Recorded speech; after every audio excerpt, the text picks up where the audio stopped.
Captain on the bridge. Glory Captains, we are back here on the bridge, and today, yes, we got some things to go over from the Star Trek Online X feed, so on screen. Yes, Captains, before we get into this video, do us a huge favor, hit the like button to help the video and the channel. And of course, if you're new here, welcome. Consider subscribing here to the YouTube bridge, where we're always on the lookout for like-minded Captains to share our love, passion for Star Trek Online, but also things Star Trek. Now that said, here we go. Yes, Captains, I'm not sure if you can hear in my voice, but I'm actually really excited. And you already saw the thumbnail, whatever that may be, but it's definitely no surprise by the time of the drop of this video. So what we're going to do is go over the latest, and then what we're going to also include in this video is the whole stream of 10-4 that was just done. Now, we're going to just get started right here. And of course, that then give our conclusions, but we'll try to go through this as quickly as we can. So here are today's PC patch notes. So this is March 17th. So check out the exciting changes. So general, resolve an issue where the interactions between the starship traits, constructive, deconstructive, field interface, and spore-infused anomalies could result in an unintended amount of damage procs. The explosion caused by spore-infused anomalies will now correctly engage only once per ability activation. Okay, so concentrated firepower will no longer modify the recharge time on Maelstrom torpedoes. Man, I'm going to miss the Maelstrom spam, or at least that's how it felt at least, but if that was causing that, sure. Or any other weapon not intended to benefit from haste or recharge effects. So crap. Okay, well, whatever. Not a big deal.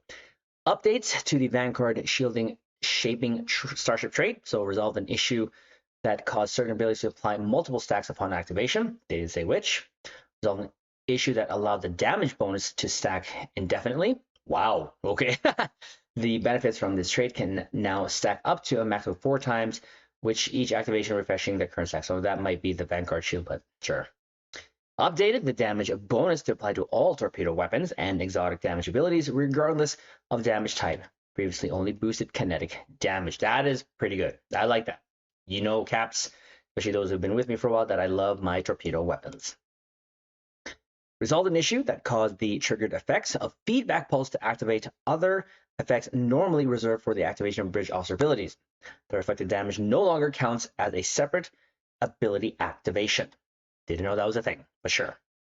The console universal debris screen now features a hard cap of 500K, or 500,000, I should say, on the amount of damage it can block and or deal per activation. Sure.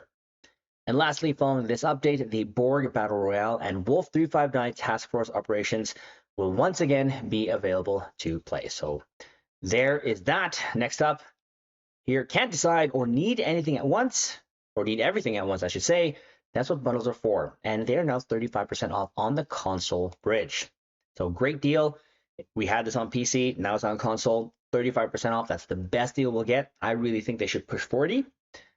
I think they'd get a better response, but again, they're going to try to milk all the ECs from us as much as they can. They can't blame them, or Zinni, I should say. But Captains, there are times in life when you really want to get everything you need all at once. That's what bundles are for. So from March 17th, as a drop of this video, up until March 21st, Xbox and PlayStation save 35% on ship bundles and expansion bundles in the Zen store. It's a perfect opportunity to get a great deal on things you want, all in convenient package. So there's that for my console caps.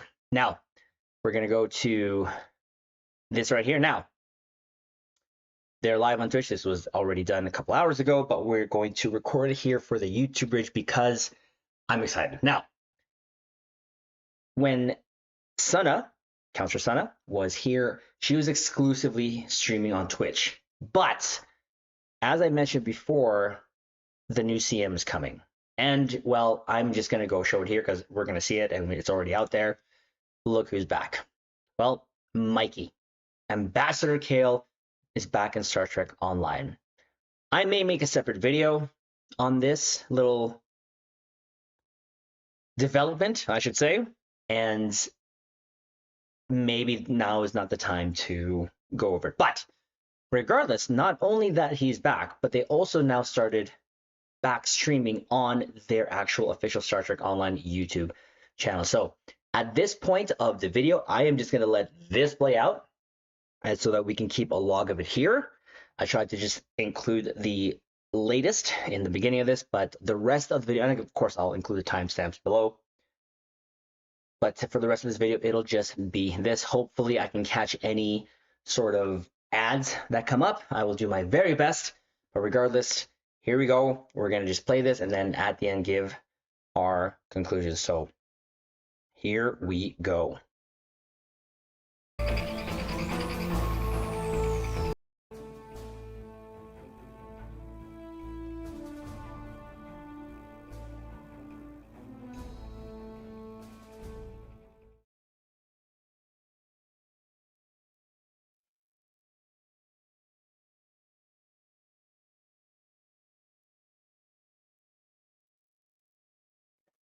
I'm back. Hello, everybody. Welcome to another 10 Forward Weekly. For those of you who don't know me, my name is Mikey Vadum, also known as Ambassador Kael, and what is that? I am, once again, your community manager. It is really great to be back, folks. I am really, really excited to be here, and really, really excited to get to hang out with you all again. I really miss doing this, and I really miss being a part of this community. So I am very, very happy to be back, and I am excited to see you all again. Even the guy that Scorp just banned. I wanted to quickly say before I get started, first things first, Counselor Suna is an incredible community manager, and she has left me gigantic shoes to fill, and I will be filling them as best I can. There's a lot of things that she did while I was gone that were absolutely brilliant that I will be continuing. And if there's things that she did that while I was gone that I don't know about, please remind me of them, and we'll start doing them. The other thing I was going to say is I know that there's a couple of people out there who are freaking out right now because we had some sort of interaction in the past. I would love it if this could be a clean slate between us. But you're not here for me. So let me take you to what you are actually here for. Enjoy.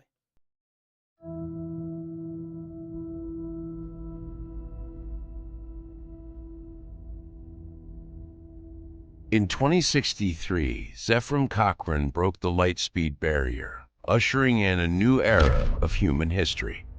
It was an era of exploration, an era of conflict, but ultimately, an era of hope.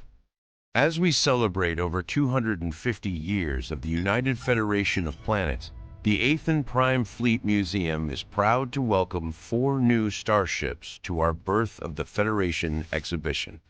These 22nd century starships conquered the frontier, defended Earth, and established a new interstellar nation. They are the Vulcan Surak-class science destroyer, the human NP-class escort, the Andorian Kumari-class battlecruiser, and the human Envy-class multi-mission cruiser. Join us as we examine the legacy of each of these incredible machines and the part they played in the earliest days of Federation history.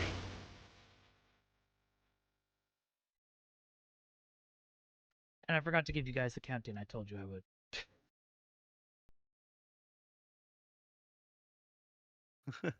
Okay. And we're back. So that was a little bit of a teaser. There is a much longer trailer coming with all kinds of details on this ship, and you guys will see that next week. I've seen a brief look at it. It's really, really brilliant.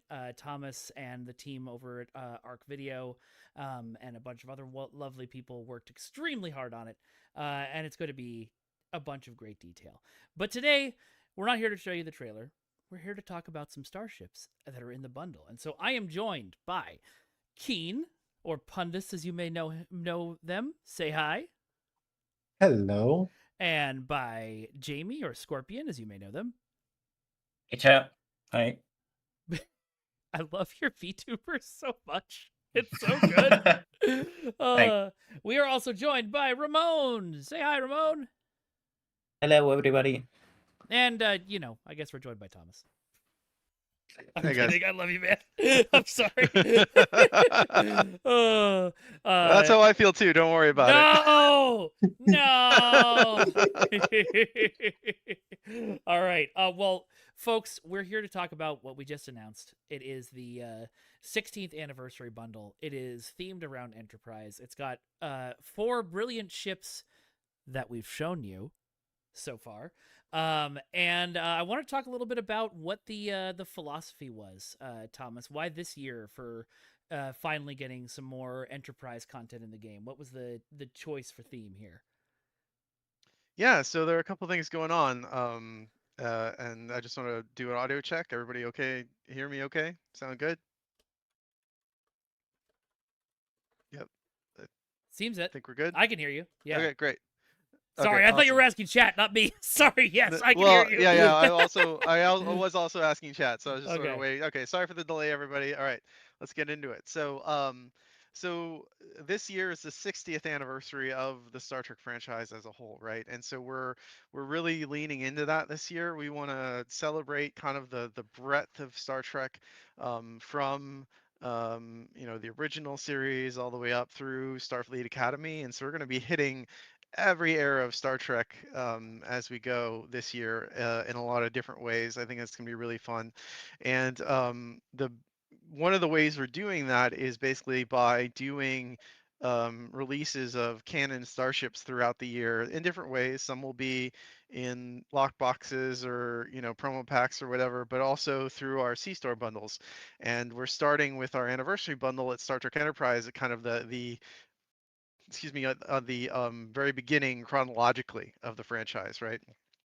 Enterprise is sort of the earliest show historically where things take place, and it was honestly a really good opportunity for us because there are these 4 ships, the Surak, we're calling it the NP. That's canonically, it never really got a name. Eaglemoss called it the Warp Delta, but we're calling it the NP class escort. And then there's the NV-01 Intrepid, and then the canon Kamari skin that we've also never put in the game before. So we wanted to finally kind of plug that hole, like fill in that gap for the Enterprise era ships that we had, and it also luckily happened to be Enterprise's 25th anniversary. So it's also a great way for us to celebrate the kind of the Enterprise era show that was you know, um, Enterprise was sort of the last Star Trek show that was on broadcast television. It was definitely an end of an era, and had a lot of cool things about it going for it. So I'm happy to bring these ships to Stowe, and it was a joy to bring them to life, and I hope people are excited to get their hands on them. So, what was the thought process? I know you said, sort of said, um, the reasoning for each of these ships, but what was the thought process for why we picked all 4 of these? And if you think somebody else should answer this, feel free to throw it to them. But Yeah, I'll throw that to Keen, because we talked a lot about, we have these meetings where we talk about what ships we're going to do, and when we looked at the ships from Enterprise that we didn't have, both Keen and Jamie are big Enterprise fans. So Keen, I'm gonna toss that one over to you. I mean, for me, part of playing Star Trek Online is like the fantasy of living out Star Trek. So when it came to Enterprise era ships, the game itself was pretty lacking in terms of the canonical ships from Enterprise. We basically had the NX and the Dakir, and that was about it. So there were like pretty, I wouldn't say iconic, but pretty notable Starfleet ships that appeared. Like they were background ships, yes, but they were also the Starfleet ships of the time. So that's why ships like the NP and NV were, I would say, shoo-ins for the bundle. And, part of the whole theme of Enterprise is how Starfleet, how the Federation began. So having ships from the other factions that formed Starfleet, that is the Andorians and the Vulcans, was also, it just made sense, I think. heck yeah. Yeah, absolutely. Sorry, you were going to say something, Thomas, and I heck Yeah, all over you. Yeah, I mean, I think, I think it was sort of a no-brainer in terms of we never had the canon Kamari in the game. We never Mhm. added that to the game, right? And so that was, to me, that was where honestly I started and wanted to make sure, hey, we need to get this thing in the game to round out the Andorian ships we have. And then from there it was taking a look at, okay, well, what other Enterprise era ships don't we have? And yeah, so this is the list we settled on for this bundle. Nice. All right. Well, I think it's probably time to let them stop foaming at the mouth and show off some of these starships. So let me switch over here. See if this is working now. Hooray! I have to show you all the icons I made for my stream deck for official STO streams. They're very fun. Nice. But we're gonna start here by the Surok Intel Science Destroyer. Now we're not talking stats today. That's going to be next week, so stay tuned for next week's stream. We'll be going through the stats of all of these ships, but we are going to talk about the art. And this one, the cannon ship. Let's see, the cannon ship was modeled by Tobias. So I'm going to let whoever wants to jump on and talk about the cannon ship go for it. And if nobody says, I'll assign somebody. Well, I put in the game, so I think I can There go you for go, it Bundes. unless you All right, want do to, it. Thomas. Yeah, go All for it. right, so this is the canonical Sirok class. It's from Star Trek Enterprise, of course, and it was designed by Doug Drexler. It is, based on, like, he designed it based on, like, the previous Vulcan ships we had seen, like the Taplana Harp and the T'Pau. And so it was modeled for the game by Tobias Richter, and I put it in the engine. So Yeah, it's one of, yeah. Yeah, sorry. Well, there's a little pause there. I just wanted to break in. One of the things that was a big inspiration for Drexler was the ring ship Enterprise by Matt Jeffries, right? One of the early pieces of concept art for the Enterprise had a big ring like this, and I think Drexler took that as inspiration for the Vulcan ships too. So anyway, I'll pass it back to you. Is But I that just sorry? wanted Is to that the call that out. TOS Enterprise that had the early concept? Yeah, early yeah, concept art? Oh, I've yeah. never seen that. I would Mhm. love to. Sorry, go ahead, Pundus. So, one of the interesting things, speaking about Drexler and his design, is that when it was designed for Star Trek Enterprise, it was modeled in CGI by Drexler for, I think, the appearance of the Timur in Enterprise. And later on in, I think, season 2 or 3, it had a new model created by Pierre Drolet, which was an updated version of it. That version coincidentally happened to be one that Tobias had reference for, and so that's the version that we have in game. It's has the more brown color tones compared to the red, and it had more time spent on it because the hectics of TV production back in the day. So it was slightly more detailed, and that's the version we have in the game. Okay, I'm hearing that my mic is too quiet, so I'm gonna try and turn that up. So what's the Pundus? This is the a Canon Vulcan ship. We've never had it in the game. What's the most exciting thing about this ship for you? I would say just that it's a canon Vulcan ship that we haven't had before in the game. Like, the Vulcans are one of the founding members of the Federation, and I think it's really cool that we finally have the Surok in the game. That's awesome. All right. Well, y'all know it can't be a 16th anniversary bundle or any anniversary bundle if we don't have special skins for all of these ships. So now I'm going to pull up a piece of concept art that I was sent, and we can talk a little bit about the process of putting that together. Jamie, I think this is your concept art that I'm putting on screen here. It is, yeah. Yeah. So tell us a little bit about the skin and what it's called and what the design process was like. So this was a weird ship. I think I want to start off just talking a bit about the design approach here. So what we wanted to do was we wanted to come up with a ship, an alien ship, and see what it looked like in Federation livery, and like see what an alien ship would look like in, if it was a Starfleet ship, right? That was kind of the start of this.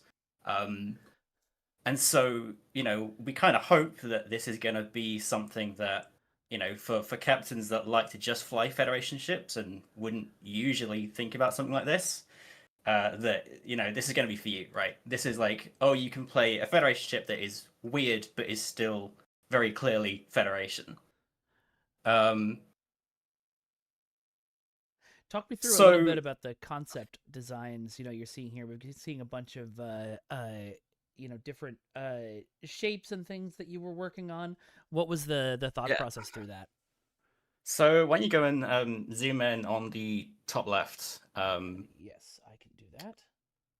so the Surat has this really like sleek shape. It's very kind of nautical looking, right? If you just look at the silhouette. So I really wanted to lean into that. I had this really strong idea that what I wanted this to be was kind of feel a bit like a kind of cruise ship in space, right? Still kind of military, still kind of utilitarian, but also having those very strong streak lines that you see in ships and stuff.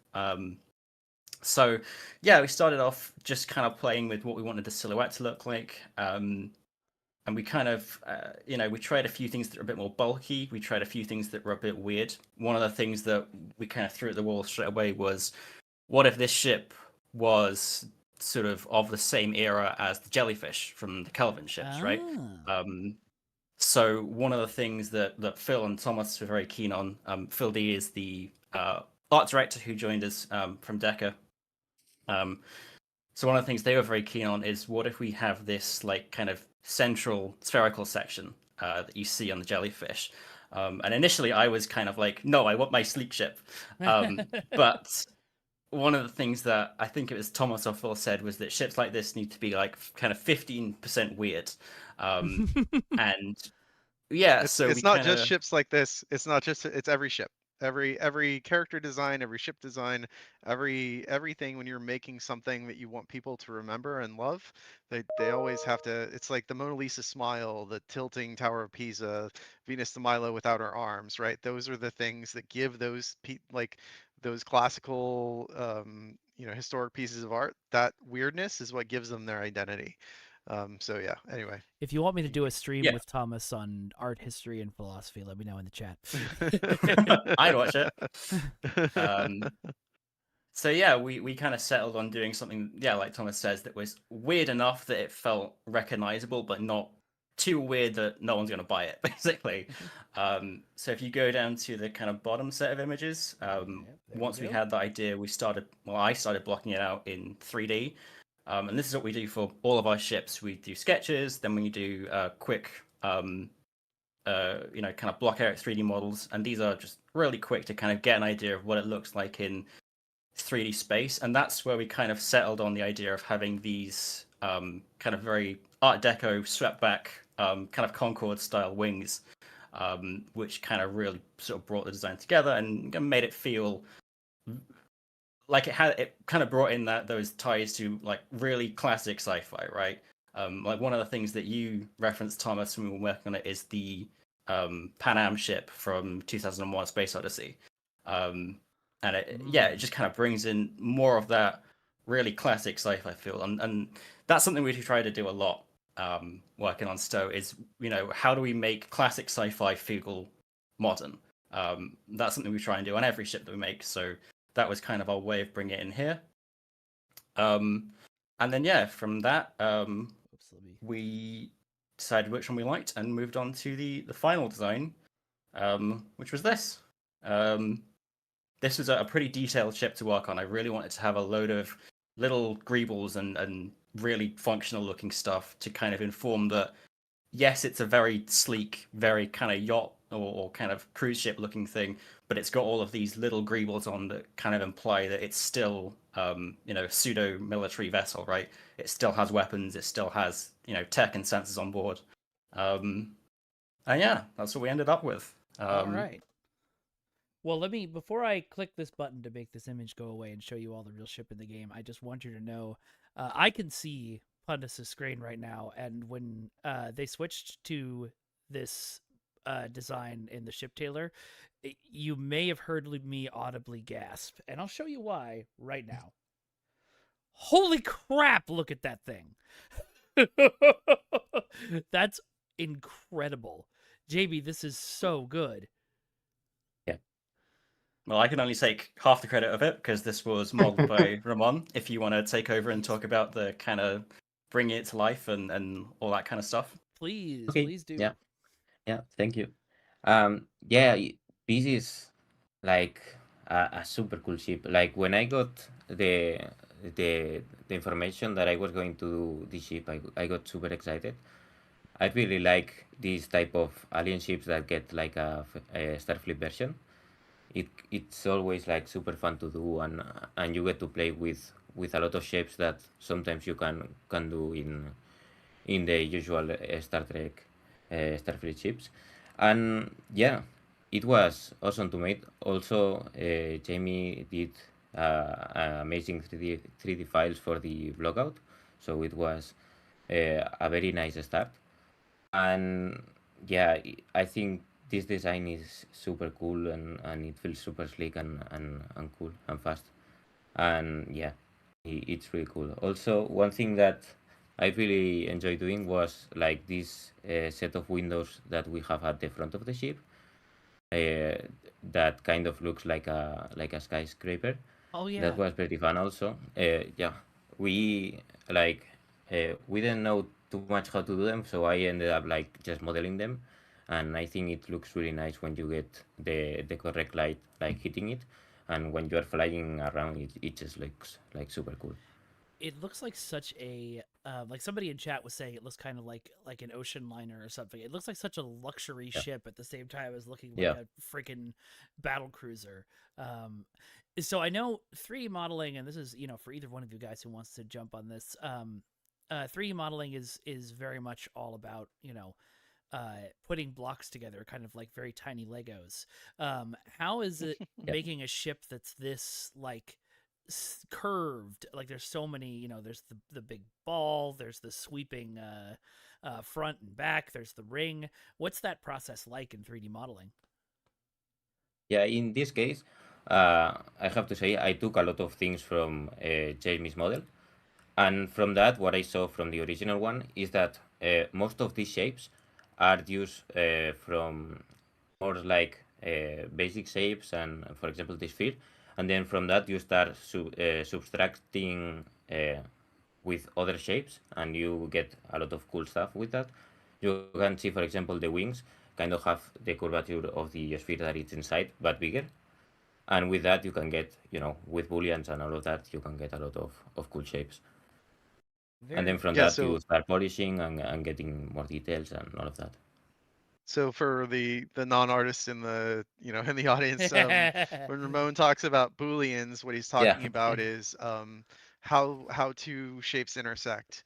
So booleans, basically you take like a cube and another cube or a sphere, and the computer can like plot the kind of coordinates of like where the cube intersects with the sphere, and then you can run a bunch of operations like Yep. you can do an additive boolean where the sphere and the cube become one big shape, or you can do a subtractive boolean where you take a sphere shaped chunk out of the cube, or you can do an intersection boolean where you only have the shape left over of where the cube and the sphere intersect.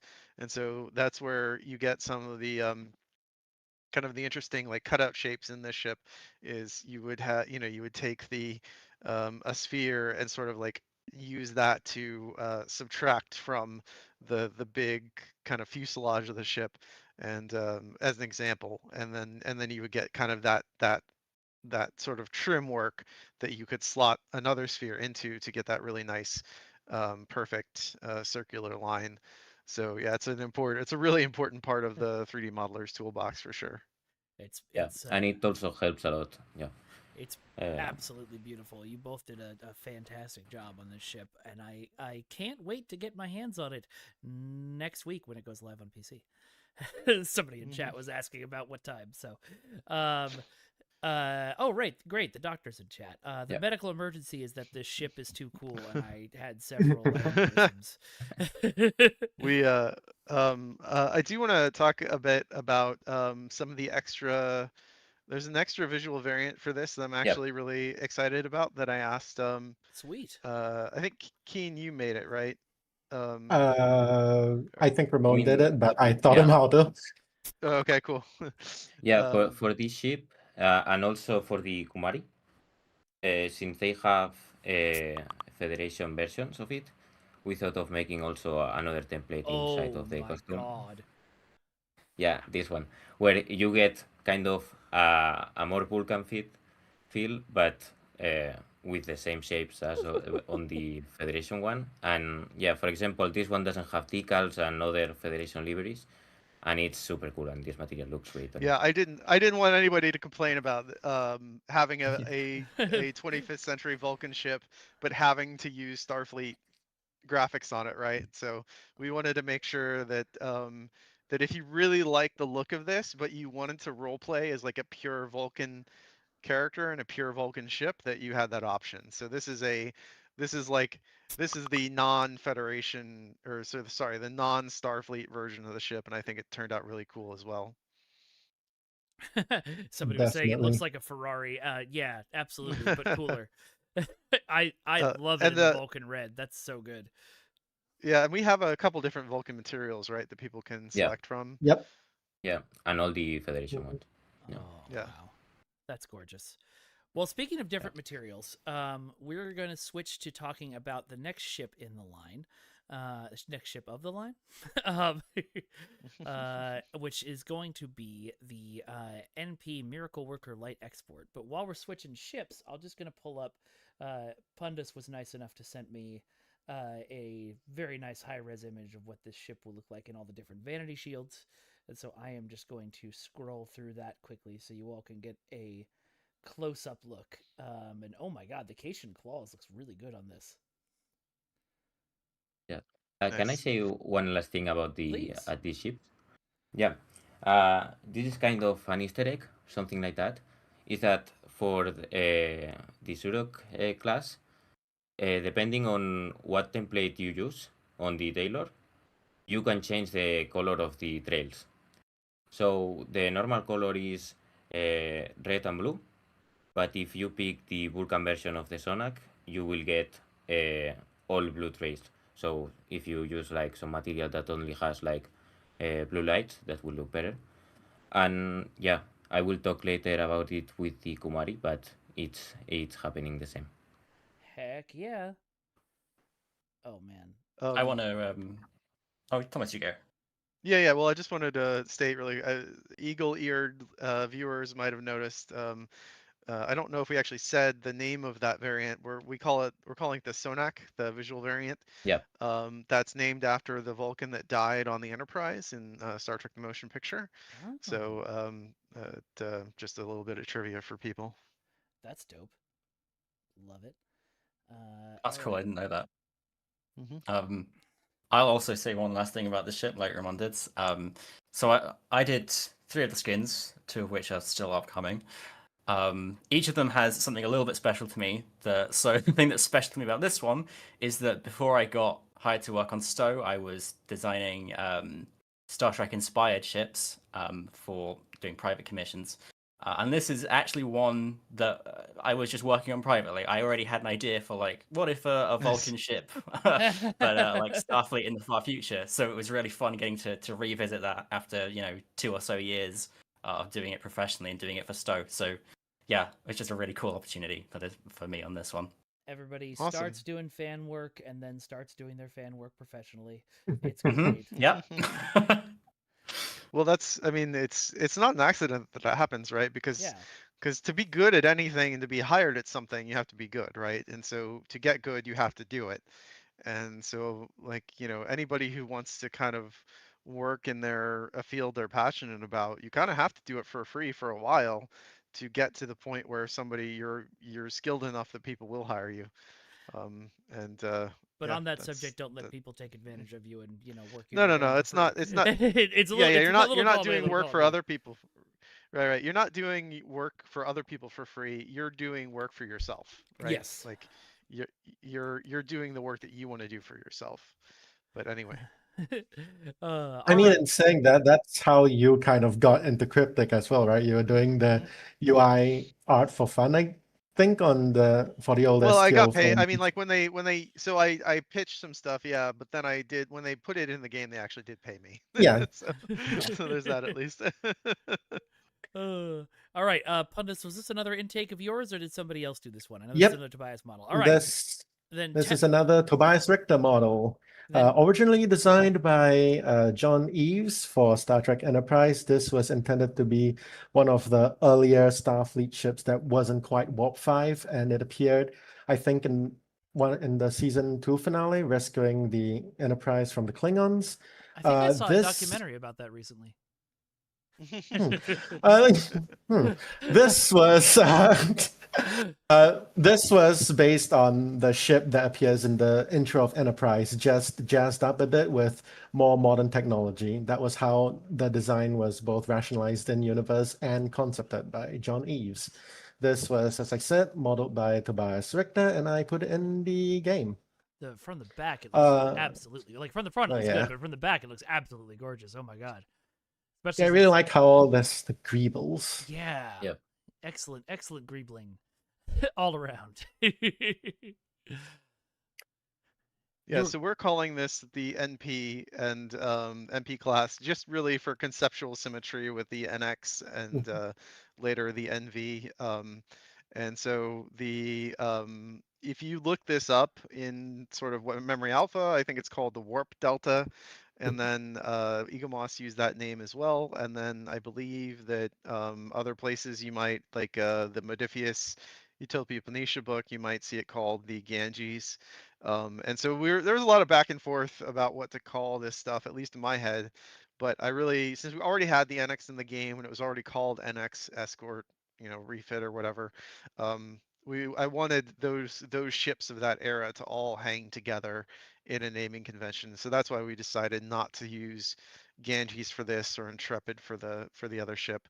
We just wanted to stick to those end blank names. And so I'm guessing there is a some sort of deep historical military tradition that inspired, the P and the V in this lineup of names.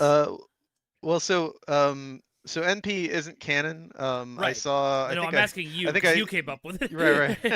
Well, I didn't. So I saw some artwork of this ship that used the NP registry. I was like, oh, that's good as anything else. So for that, NV on the Intrepid, that is canon. Okay. That you do see that on the, as far as I remember, right, Keen? Like NV01 is on the Intrepid.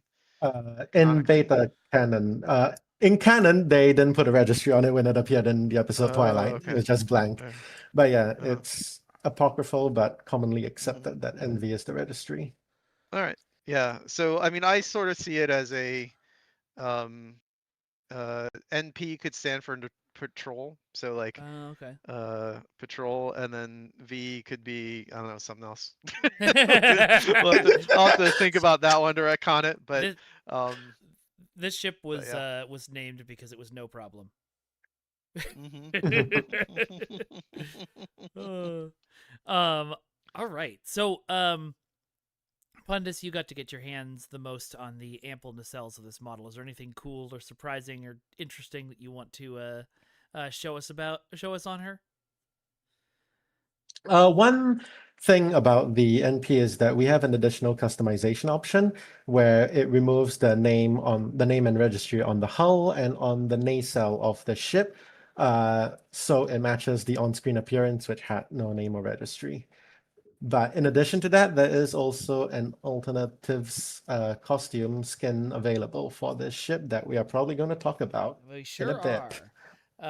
Do we want to jump on that now? Is that the one that's called Interceptor Demo Board, I assume? Nope. No. NV concept? No, it should be Ortiz. I'm not sure. Actually, it might be called Warp Delta or something. It was. Hold on. Let me look at what I've got because I don't have one named that, but let me see what I've got. 1 sec. It looks like Ramon uploaded it. It looks like it's Oh, I see. I think I just named it the wrong thing. Yeah, that's it, right? Yeah, that's it. Okay. Yeah. I just said V instead of K. All right. Yeah, I'll talk about this ship. So Yeah.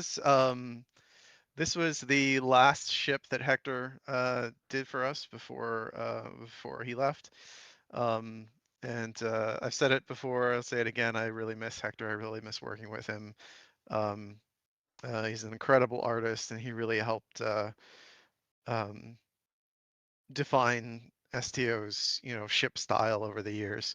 So so this ship is this is in the kind of bonus skin variant for the NP. I decided to name it after Hector, so we're calling this skin the Ortiz. Hell yeah. Um, That's great.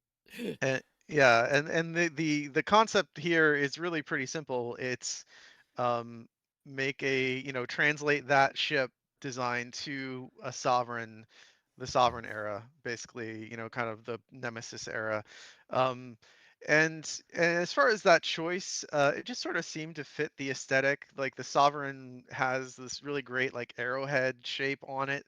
Um, and I when we were already doing the 25th century skins for two of the other ships in the bundle, and so I wanted to change it up a bit, and for this ship, and then the next ship we're gonna, or the another alternate skin we'll look at later.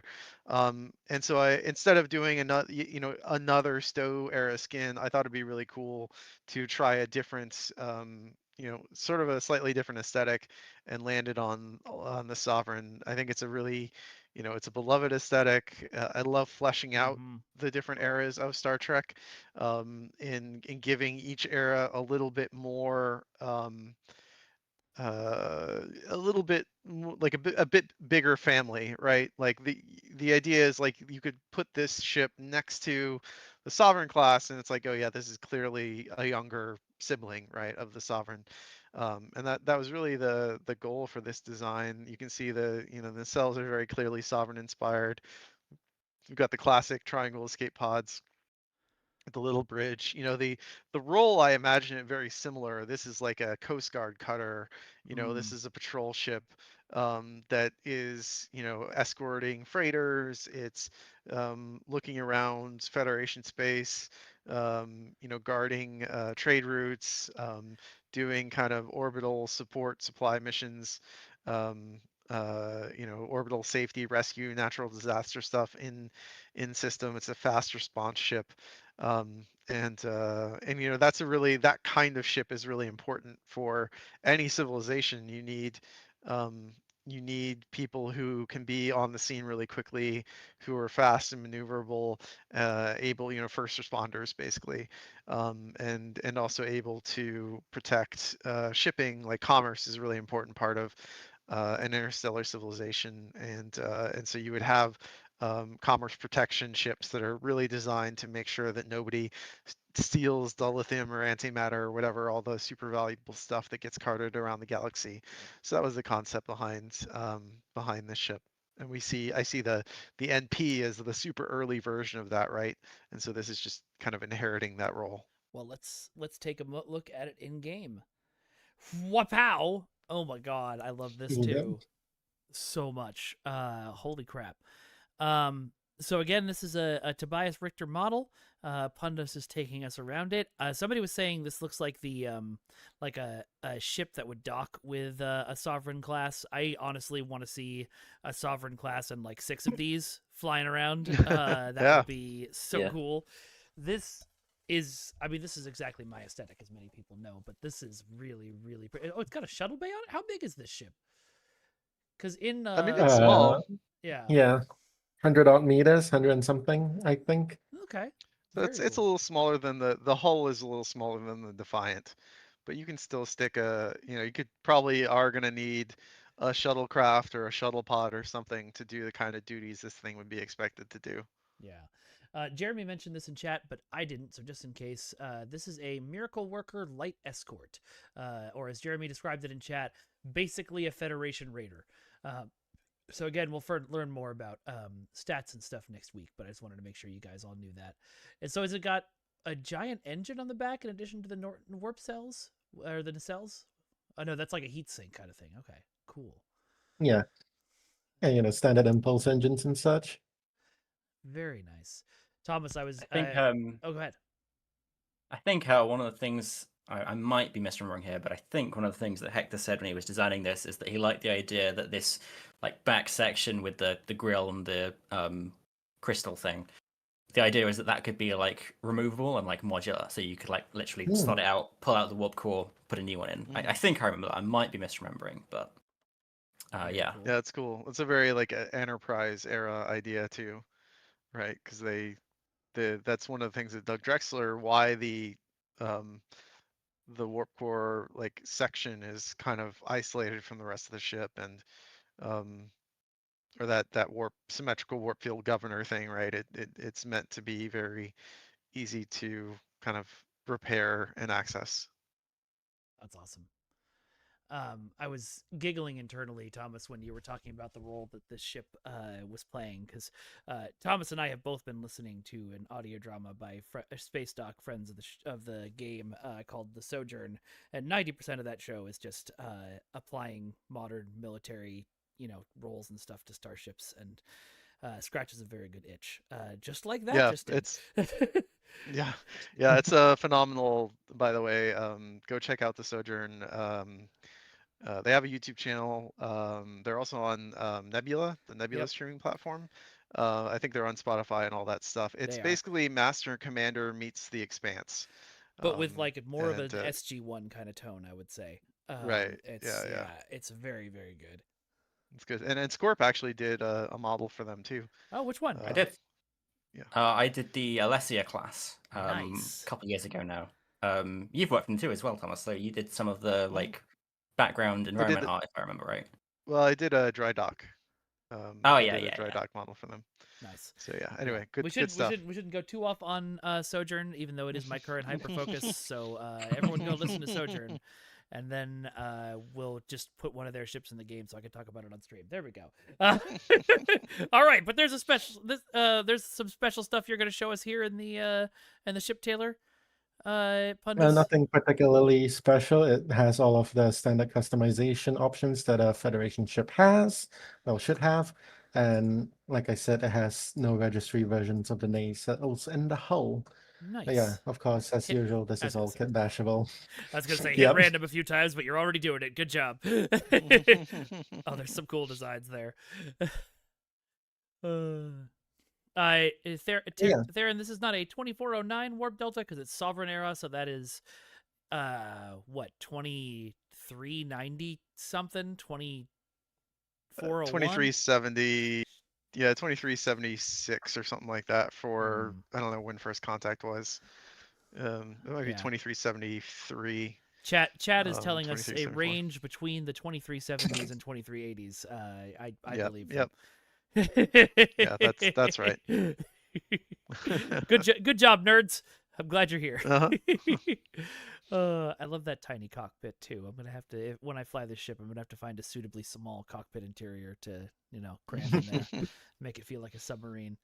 All right. Yeah, I mean, keep in mind, the scale is always fun with Star Trek ships because it's like we think, oh, it's such a small ship. It's only 100 meters long. That's still like 300 feet. Like that thing is, you like, put that's a whole football field basically you're looking at here. Yeah. But yeah. It's very small, but it's very big, but it's also very small. This is actually, I don't know if you knew this, Thomas. Canonically, this is a single man fighter for just me. Just so you know. Okay. That is not true. Good to know. In chat, if anybody takes that true, making things up again, Kael. All right. Brilliant, absolutely brilliant. Is there anything else you want us to know about this guy?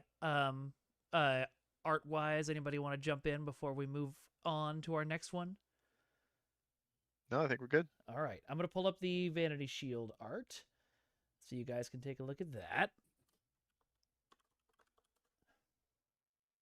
Just a moment. Oh, right.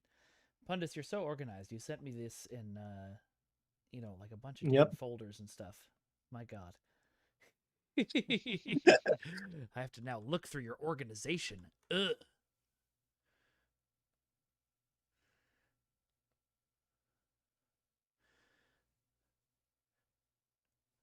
That's a comfortable silence while I'm doing this, right? That's not awkward at all. Yep. Okay. No, I'm just we got a great crowd in chat. It's pretty big stream today. That's really exciting. Yeah. Thanks everybody for showing up. We're really Oh, man, pumped to there's share this stuff with you 600 guys. of you. Wow. Holy crap! Wow, that's I shouldn't be that allowed to might speak be- in front of 600 people. that might be a record, actually. At least I don't know. Really? I don't know. Wow. I remember our highest being 500. But that's awesome. Welcome everybody. I am so glad that my first day back is when all of you are here. Well, my second day back, my first stream back. With the Vulcan Logicians vanity shield, the ship looks very much like an old He-Man toy that I can't remember the name of. But if anybody had that growing up, it was the like flying sled that He-Man had. Very similar shapes. I think I know what you're talking about. Yeah. Also, I have to shout out to Katrina, my fiance, in chat. Shout out to Katrina. I'm learning how to sew for their wedding. And by learning how to sew, I mean sitting here and thinking about learning how to sew. The Ship of the Dead skin on this gives it a very interesting alien look. I'm trying to go through this fairly quickly, but I want you guys to be able to see. And then, of course, the Andorian blue version of this ship is hooked on a feeling. And it's getting tired of believing. Right. Yeah, it's very much Milano from. Yeah. Oh, man. I'm going to have to print all of these ships and put them on my wall of ships, Thomas. You did this to me. All of you did this to me. You don't have to print them, man. We sent you these ships for the trailer. Oh, that's You right. I have. them. Well, yeah, but not your versions. I'm gonna have to print the new versions of them all. I have. Yeah. So for those of you who didn't know or who weren't watching my personal stream, for about a month I've been jokingly saying that the anniversary bundle is sitting on my kitchen table, and that's because the anniversary bundle was sitting on my kitchen table for reasons that will become more clear when you see the full trailer next week. But yeah. Yeah, and I'll vamp on that a little bit. We're calling it a trailer. It is just a full-fledged documentary. Yeah. Like it's 15 Mm. minutes long. It is in universe, as if Ken Burns did a documentary about these ships. So I'm really pumped about it. I can't wait for you guys to see more. We all worked really hard on it, and I'm very, very proud of it. And Yeah. what you're seeing is the short version. Thomas has Right. pieces. Yeah. Yeah. All right. Well, here we are with the Kumari Pilot Light Battle Cruiser. I don't know that I've heard. Probably has happened before because we have every kind of ship in this game, but I don't know that I've heard the words pilot and battle cruiser before. That makes me very excited. But so this ship was once again modeled by Tobias Richter. So Pundus, tell us about the process of importing this ship. And Well, what actually, Ramon worked on this one. Ramon, Yeah. tell us about this ship. Yeah, but Kini, if you want to talk about any info on the lore or anything like that, you're free to. Oh yeah. This was designed by John Eves for Star Trek Enterprise, and it is, I think, our first look at an Andorian ship in canon. So yeah, I don't have much info beyond that off the top of my head.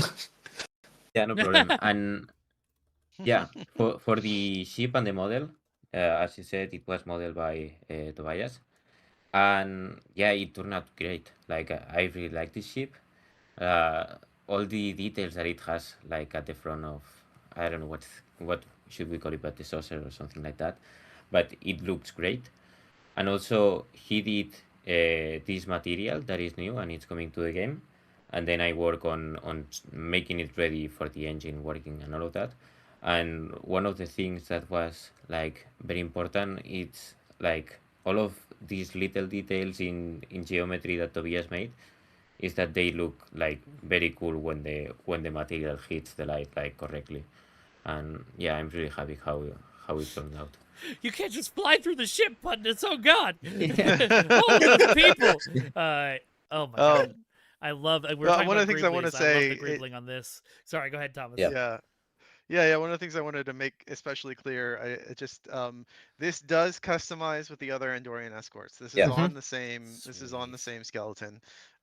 So if you have the other Andorian escorts and you get this ship, you'll be able to use those pieces, those materials, um, on this ship, and vice versa. Hell Yeah. yeah. To kind of add a little bit on that, we are also. I've been watching the few bug report threads of the cannons not working on the Kimari. That Yeah, should yeah. be fixed as of today's patch. I think it was fixed today. Yeah. Yeah, so that should work again for these. Did y'all break yeah. it by making a new ship?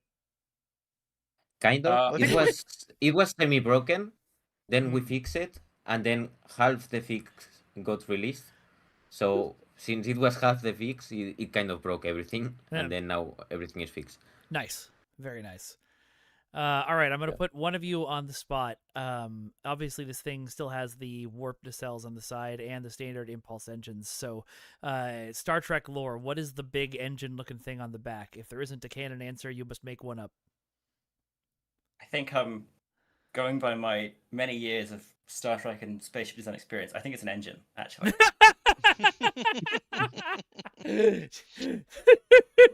But what kind of engine, Scorp? What does I it don't know. do? You make it up.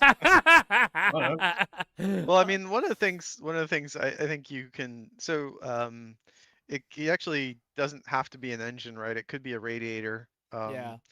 Uh, Although it's got warp it trails could be, coming I out mean, of it it could now, be an so- engine. It could be yeah, like, there's a lot of different things you can do, especially with a ship like this, small, powerful. We're calling it a battle cruiser, and we'll talk more about that next week. I don't think I'll be on the stream. I'm not planning on being in the stream next week because it's although I might get on for if we do the whole trailer next week, we'll see. But Yeah, but you'll probably want to be on for that, yeah. yeah, but in terms of it being a battle cruiser, that was something I begged Jeremy to do because canonically it is. I think they call it the Kamari Yep. class battle cruiser, right? And so we wanted to make sure the rest of the Andorian ships are escorts, and wanted to make sure that we had one Andorian ship in the game, and it was this one with this skin that was called a battle cruiser because that that is what it was at the time, it canonically. So I just wanted to throw that out there. You'll learn more about what that means with Jeremy and the systems crew next week. One of the things that I'm learning from listening to Sojourn, not that we're making this stream about Sojourn. Has anyone heard of Sojourn? Anyway, is that Navy ship class names? There's 10 billion of them, and none of them make any sense. Yep. Yeah. It's not super consistent. No. And different navies have different like qualifications for what Yeah. what is a frigate, what is a battle cruiser, what is a heavy cruiser, right? And things that sound cool like heavy cruiser versus cruiser, and a lot of those things when you learn why they exist, you're like, oh, this was just basically to circumvent an arms treaty. So it's like you can only build so many ships with guns this size.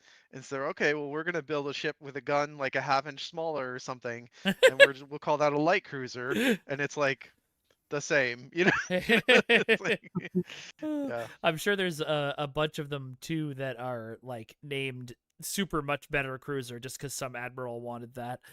Right.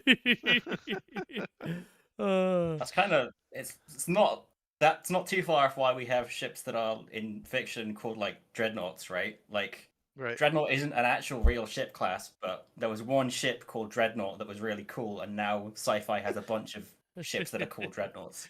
Yep, exactly. Incredible. Someone says Juggernaut without the array is called a tiny cruiser. Yeah, that makes sense. All right, well, let's take a look at the concept art here for the other skin of this. This is another Hector Ortiz original. If I had my way, I would fill my entire wall with Hector Ortiz original ship concept art because my God, look at this. But Thomas, do you want to talk to us a little bit about Hector's designs since you do it well? Yeah. So I mean, the briefing was pretty similar to what we gave Jamie in terms of let's see what a 25th century Andorian ship that has been commissioned in Starfleet, what does that look like? And so this is an upgraded take on it. We're calling that Talus. That's the name of this visual variant. That's named after the Andorian, I believe it was Shran's, I think it was actually his mate. But It was she actually died. named after the first ship to circumnavigate the Andorian globe. I don't know if you Well, watched. that's the Kamari. Oh, Not... that's the Kamari. Oh, sorry, my bad. yeah. So this variant is calling the Talus named after her. She died during kind of the chain of events that eventually led to the Romulan War and the United Federation of Planets. But she was an Andorian who sacrificed. So it's just like the Sonak. It's named after a member of that species. But as far as the ship, it's 100% Hector. It's super sleek. It carries that Andorian language, but you can see, the Starfleet cues start to seep in a little bit. You've got the decals, you've got the escape pods and the phasers. You'll see all of that in, when we switch over to the actual in-game art. But yeah, there's a bit of kind of the sleek like Kalian, I think, in this that Hector also designed. Like the deflector reminds me a lot of the Kalian, which was the Intel Vesta that we did a while back. And yeah, I'm just yeah, let's go ahead and flip over to the in-game ship. Heck yeah, here it Ta-da. is. So Ramon, this is your work. Tell us about this Yeah. absolute beauty you've got here. Yeah, it was very exciting to make this ship. I remember I started working on this one before the Sonak. So for the people that remember me from other teams, I usually work on alien ships. So it was very cool to work on a Federation looking ship. And I started getting used to more of the Starfleet liveries and all of that. Yeah, it was very fun to do. I really like the shape in general. It feels like super fast and cool. I really love like the mission pods, and it just like super cool. And also one thing that I really like about not only this ship but this class in general is that you have like a lot of customization options, because this ship has like a lot of parts and also there are a lot of variants. So you really can get buys and get a lot of cool stuff.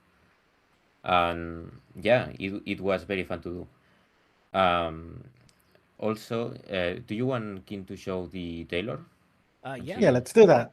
Let's dive Yeah. on in. Hey, Alex. Been Yeah. a while. Yeah, it has a lot of variations. Oof. For this one, we also created an Andorian version for this Tala ship, which is Oh, this one. yes. Yeah, yeah, it looks really nice. This is the material from the Kumari prototype. And also the cool thing about these new ships is that if you get them and you get the bundle, you will get also a lot of new materials that are from Federation. So you will have a lot of things to change and get bash. And yeah, Oof. it's really cool. You can change it 1,000 different ways. There's one thing I really like on the advanced options, that for example, like the mission pods are kind of related to the aft hull. So you can choose whatever mission pod you want, and if you change the aft hull, you can change the location of it. So you can get a lot of cool stuff. You can get some mission pods like connected to the station and all of that. And yeah, there's a lot of stuff that you can do. Also, you can do a lot of weird stuff, but yeah. And Raise your yeah, hand if you're going to another spend an hour and a half in the Taylor playing with this when you get yeah, it. yeah, yeah.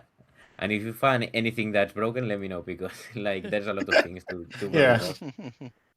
Yeah, but another thing about this one is that, as I mentioned on the Sonak and Surok, that you can change the trails. If you go and select the Talas template, you will get all blue trails.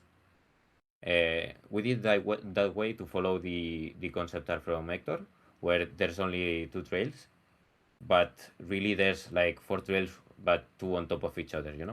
So with that, I found something very cool that maybe players like. That if you get any template from here, apart from the Talas, you will get the normal trails, which are red and blue. But if you change the aft hull for the Talas version,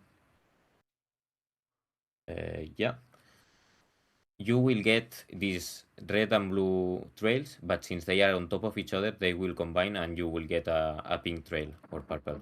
So it's really cool in this case. Oh, that's Yeah. pretty. Yeah. That's cool. I like that a lot. Yeah. That's fun. Yeah. Nice. Yeah, if you get very close and you are kind of tilting or something, you can kind of see like the combination of both colors. Oh, nice. Yeah, but I always thought this was very cool, and I hope people like it. I Yeah, no, that's love awesome. that. That is very, very cool. Yeah, just go hit random like 3 more times, Pundus, because that was Yep, that of was course. dope as hell. Just looking through all the. Oh wait, stop! Oh my Oh, god! I got, Hey, yeah, what's you show, Hey, this? what's that on the Yeah. front? I have no idea. show, I've show never the heard of that actual, before. show the actual. Let's have a look. Template. Oh my god, I love it. So Do you this want to explain what stocking this is? Nacros template, you'll learn more about that next week. I was gonna say, Yeah. we're teasing this, but we're not telling you anymore until next week. So enjoy the beautiful Ooh. tease. I am gonna be putting that on a lot of ships. On a lot of versions of this ship. It's so pretty. All right. Well, this is gorgeous. Let's take a look at Mhm. some vanity shields while we get set up for our final ship today. Maybe. Which is the NV multi-mission temporal cruiser. All right, and we can take a look at the Chiral ship in the vanity shields here. And so far, I'm Is this learning. the right? This is the one of the old. Yeah, that's the the existing old ships. Kumari. You're looking for the Kumari prototype. Oh, okay. Hold on. My bad. That's The old the Kumari. Chiral, which is one of the T5 Kumaris that you can customize with. Oh, hey, that's the. It's fine. They know it's gonna be in the bundle, man. Yeah. Yeah, they've already It's seen fine. it. It's not that big of a deal. I was just sort of covering you. Let's see. The old T5 Kimari. I can't remember which one it was, but that was the first one of those was the first ships I ever like properly bought in game. Oh, So that's awesome. yeah, Nice. Sorry, love the Pundus, Kimari ship. you gave Love me the Andorian ships. you gave me all the Andorian ships in one folder. Which one is this called? Sorry. Kumari prototype or prototype Kumari. I forgot which way around I named prototype, it. got it. That. Yeah. Okay, here we go. What I was gonna say about the other ship, and it is still true here, is that I'm learning that every vanity shield looks good on this ship. The DS Niders gives me a big homeworld vibe. All right, we'll go through this one quickly since the next ship is already up. Even though this is the ship I think I want to spend the most time on. I want to throw in a thing here as well, which is one of the things I said earlier when we were looking at the Sirach is when we're doing these like kind of old alien fed skins for ships. I'm really curious to see, how much people like these because A, I really want to do more of them. B, if people like them and are on board with it, even though it's a bit weird, potentially it opens the door for us doing more like Klingon Romulan ships because I think it'd be awesome to do Federation Bird of Prey, for example, right? Yes, And please. we hear people want more Klingon and Romulan ships, and if we can do that in a way that makes both sides of the coin happy, if we can do it and make Federation captains happy and people that want Klingon and Romulans, then I see no reason we shouldn't do that.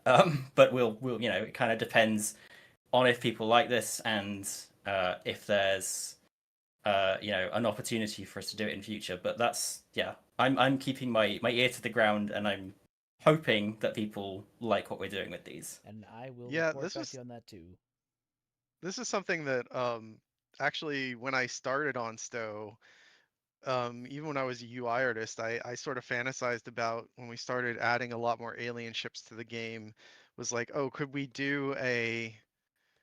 every ship have like a Starfleet and Klingon livery, like just out of the box, so that you could have the alien Ferengi Marauder, or the alien, the Jem'Hadar attack fighter, but then also get a version that used the Starfleet material but had registry name, registry number, pennants, Starfleet pennants, and all that stuff.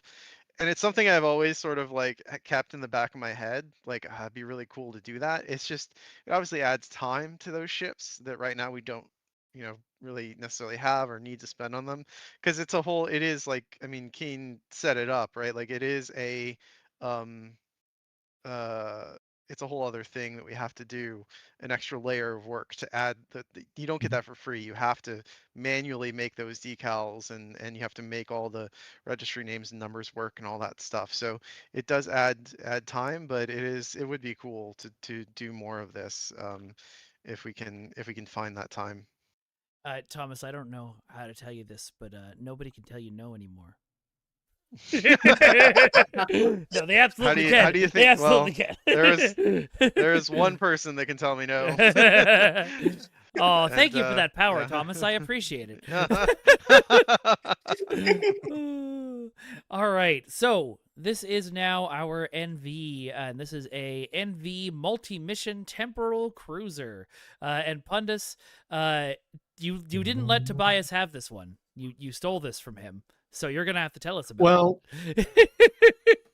the Envy, the Intrepid, is probably my favorite of the Enterprise era ships, and I was fortunate that Thomas and Phil knew I liked it and let me have a go at it.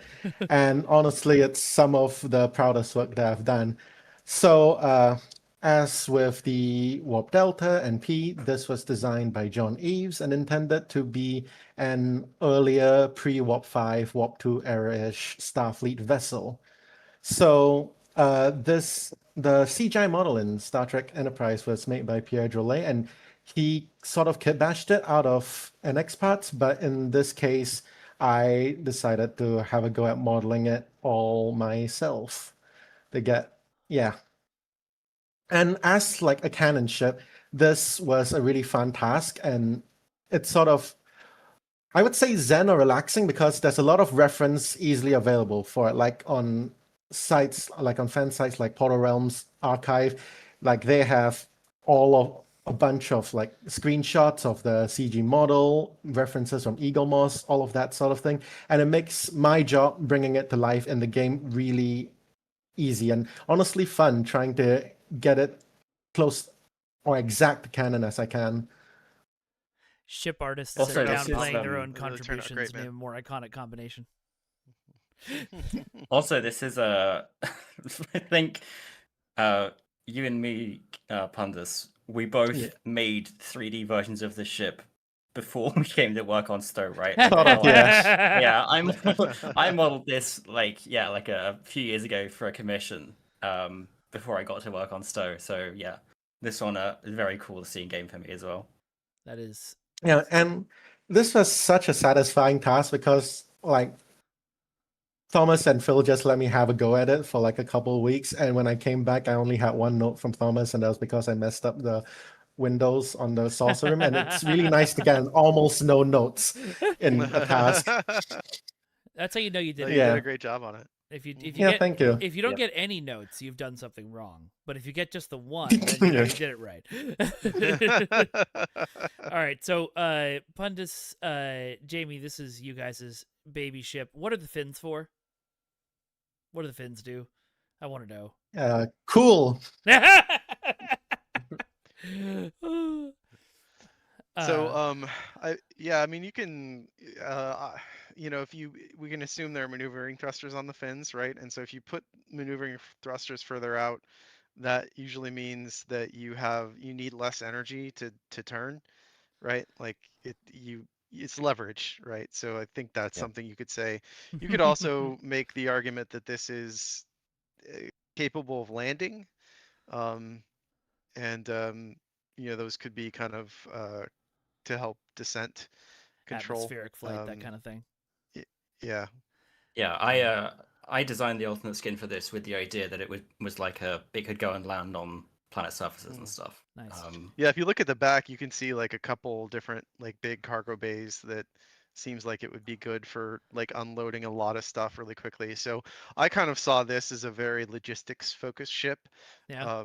that was, instrumental in setting up early human colonies, of doing, logistics support for for Earth and Earth Starfleet during that era. And so for a ship like that, you definitely would want something that could theoretically land and unload, big pieces of machinery. But you also want, yeah, we're kind of hidden by shadow, but there is a shuttle bay back there too. But you'd want a ship like that to be kind of decently ranged and armed, so it can kind of look after itself. This is like the age of sail, right? Like the Enterprise era ships are really analogous to like old frigates from the late 1700s, and how they're just kind of going over the horizon, and seeing what they can see, living off the land, learning about the universe for the first time, and so those kinds of ships need to be pretty versatile. There was somebody in chat who, and I'm sorry, it scrolled by too fast, so I lost your name, but they were sympathizing, pundits, with how long it took to get this ship in the game. I think, in fact, they said it's been a long road. Getting from there to here. It's been a long. Okay, we'll get sued. We'll get get the little bouncy ball on the screen. Yeah. So we can sing along. STO karaoke stream. That'd be great. We could sing that and the lyrics to the original theme, and I think that's it. All right. Well, I'm going to pull up the concept here on the. I have one ship. last thing Oh, to yeah. talk about. Please. So in all of the references that I got from both the show and from artist portfolios and Eagle Moss magazines, this area, the shuttle hangar bay area, was always obscured in shadow, and there weren't really any good images of it. So this is something that I had to sort of like come up with. And this is basically all entirely based on the NX class's shuttle bay. So all of these details are taken from that. I really like how Nice. it I looks think it like works like a loading dock, just like a loading dock on Yep. Earth. Just I like, think that's Yeah. perfect. you can imagine yeah, well, someone I mean, just that's going. perfect. Yeah. Yeah. Yep. All right. Well, here is the concept art for the modern skin of this. Let me know if you folks want me Well, to zoom in and stuff like that. not quite modern. Not quite modern. Sorry. Yeah, so this is what we're calling the Interceptor class, which is a Lost Era variant of this ship. And the reason it's Lost Era, I don't know, I'm going to say it now. Maybe someone else wants to say this, but I want to say it. Is that this kit bashes with the Okinawa. So you already have, if you have the Okinawa, you have a TNP skin, a Stow Era skin, and a TOS skin already. So this is like, rather than doing a Stow Era skin for this, we wanted to fill in the gaps, and we pretty much unilaterally decided that Lost Era would be the coolest one to go. So yeah, this is what we have. On We the call off it the chance there's Interceptor. anybody in stream who is in chat who isn't as big of a Star Trek nerd as all of us, what is the Lost Era? That's a good question. So Lost Era is the time frame that the Enterprise C is from. So it's between end of the motion picture and start of the next generation. So it's kind of a mix of Galaxy class, the Enterprise D, and of the Enterprise A from the motion picture, or I guess more a mix of Enterprise B, the Excelsior. Nice. So we, I think I named it. I think I was like, I want this to be called the Interceptor, and I got away with it. Yeah, so we called it the Interceptor pretty much based on vibes. I like that it felt very. It feels like a nice. It fits in with the Ambassador really well. It kind of sets the precedent that like maybe ships of the series were just named really descriptively. My headcanon for this ship is that this is the sort of Starfleet answer to the Deatra class, which was the ship that, in our kind of headcanon destroyed the Enterprise C. And so Starfleet sort of said, well, we need a rapid deployment, fast kind of patrol boat. So kind of pivoting away from Thomas's headcanon that the Enterprise era was a kind of sort of, you know, a bit of a multi-mission cruiser. This, I kind of went into the idea of it with that this was much more of like a patrol ship that would maybe, you know, be in service to like an ambassador class as a mothership, and it would, you know, patrol sections of kind of frontier space that were not immediately necessarily under Federation jurisdiction and stuff like that. This was a pretty fun one. The Intrepid is also my favorite ship of the era, so getting to design a kind of updated skin for it was very cool. When we do ships like this that are kind of very clearly meant to be of they're meant to be derived from another ship very obviously, like this is clearly meant to be derived from the Ambassador, from the Enterprise C. One of the challenges is how do we, you know, kind of make something kit bashed without it feeling kit bashed. This is a much smaller ship than the Ambassador, so we couldn't just downscale it. So a lot of my work here was making something that felt really faithful and like, you know, pretty much a sort of tweaked carbon copy, I like to think of it as, and working out how to change all of the aspects of the ship to make it feel you know, smaller but still very recognizable. It's something E.C. Henry does really well. I looked a lot of his work on the Columbia, which is kind of, you know, mini TMP ship for the NX. So I looked a lot of his work for this. Yeah, I think I've run out of stuff to ramble about. If you want to show the model, this was modeled by Tobias Richter. All right. If you want to show, yeah. Ta-da! Woo! Yeah, it turned out really nice. God, that's cool. If you can you show the underside, Pandas? Yep. Underside of the saucer. So front of the underside, there's this kind of cutout. I really like the idea that this would be like just a loading ramp. It's not anything high tech. It's literally just that's where they'd land and they'd, you know, drop cargo and stuff.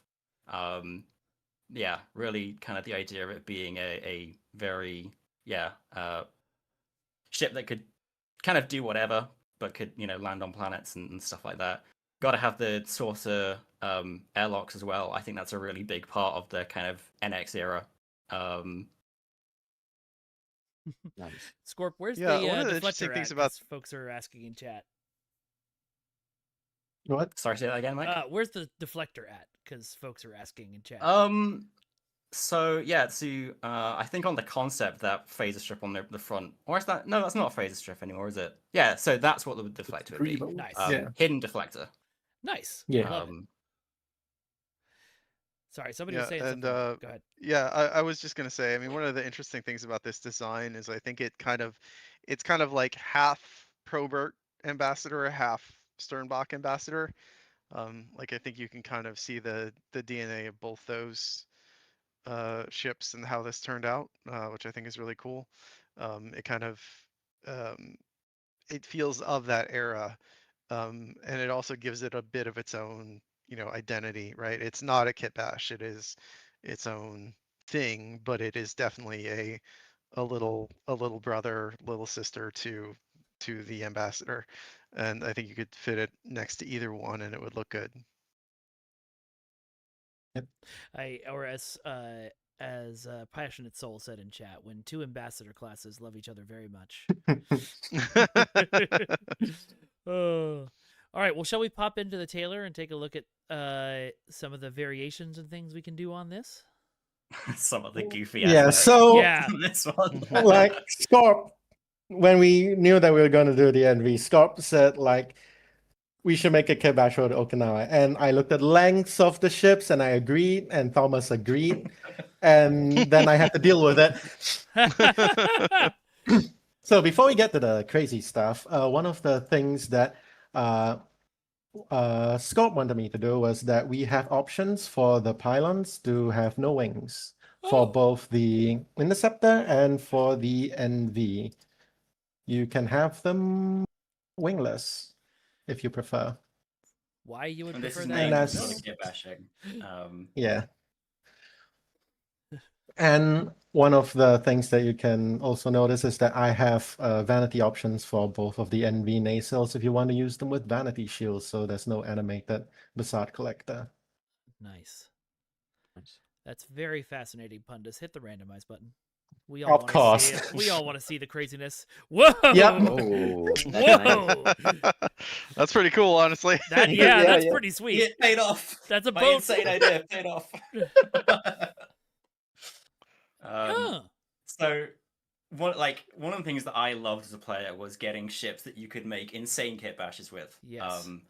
So that's why I was really keen on doing this. Like some of them look goofy, but that one's like some nice. of them you can clip stuff together and it looks really cool. So yeah, I was very keen on getting this to kit bash. And if you make something ugly, that's your problem. That's not ours. Right. Yeah. It's not our fault. That's basically Yeah. a Klingon Federation ship right there.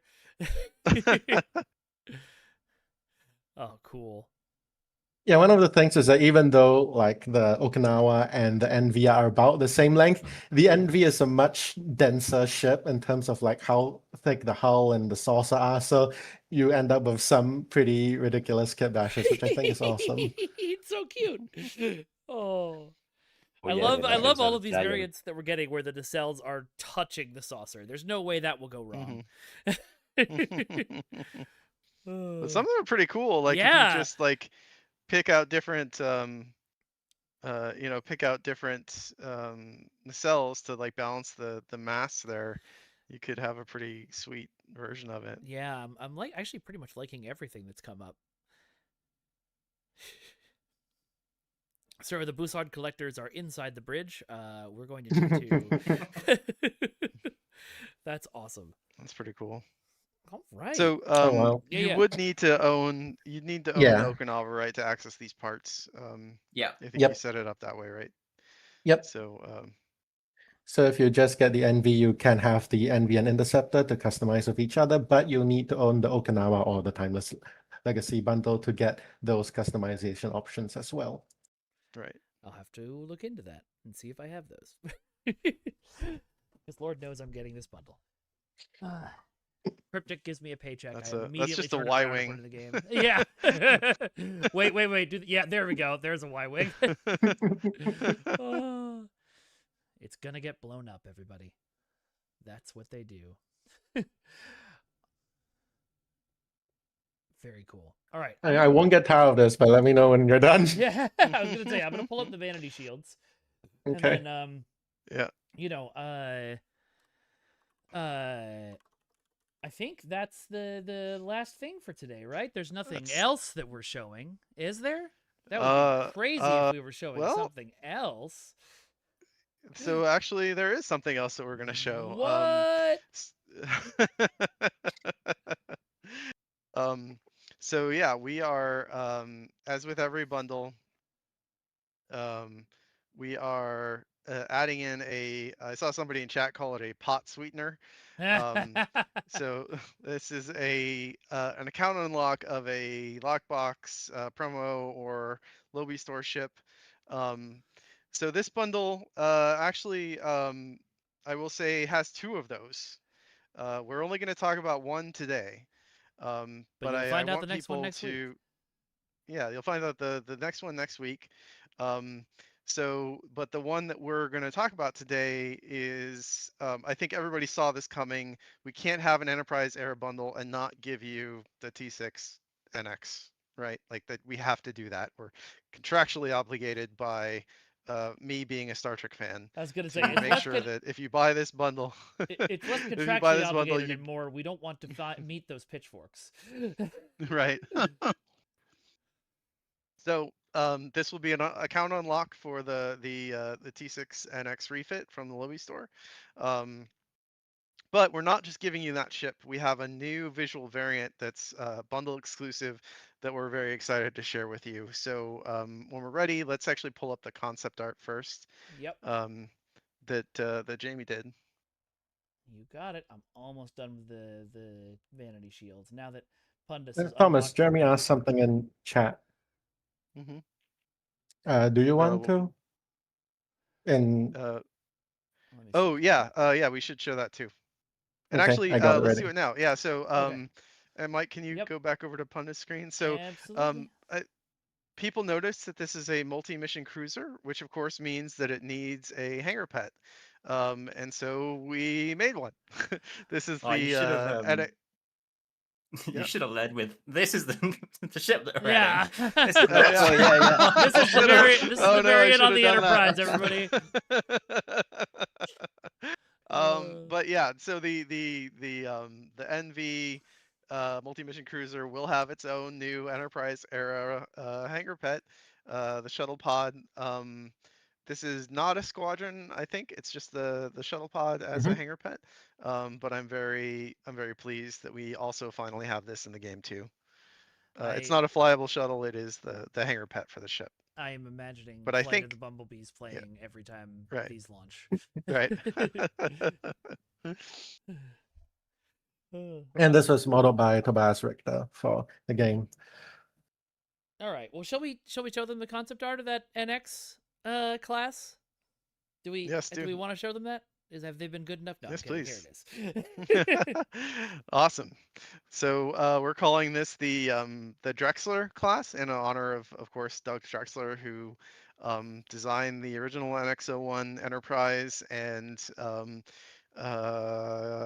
yeah, I will go ahead and let Jamie take it away from there. Yeah, do you want to zoom in on the left one, Mike? Absolutely. So we started off not knowing what era we wanted to make this.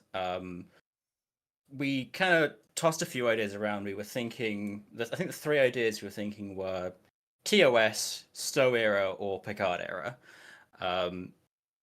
So we started off just, doing some very quick exploration on that. And we kind of liked all of them still at the end of the rough stages. We were like, we could kind of go anyway. So what I actually did for this one, if you go to the bottom middle, I did some slightly more detailed 3D blockouts than I would usually do, basically just trying all of them, doing a Picard era, a Stowe era, and a TOS option for all of them. And I think we had quite a lot of back and forth on this. I remember having long conversations with yourself, Thomas, and with Phil D about which of these to do. I think it came down to TOS or Picard, and we were thinking that TOS, as much as it's cool, as much as we really like it, feels a bit too similar to the original NX. Like it's there's not enough. Well, and the Ranger, right? Like it's very right. It's pretty much just the Ranger when you look at it. So we kind of wanted to give something a little bit new and different, and in the end we chose to do Picard. Mainly, I think because Drexler, has most recently done a bunch of work on Picard, and so this was the ship that I designed. It's got a whole bunch of references to Drexler's work and to the work on Picard. I've got a list. Let me read you my list. So, And you've got a pad for it and everything. I guess my VTuber does. That's true. That's what she's looking at. She's looking at the list of references. So nacelles, very classic Sagan Connie 3, but also a little bit sort of streamlined. That was my own touch. Kind of gives them a bit of the Excelsior 2 in there as well, just to kind of smooth them down a little bit.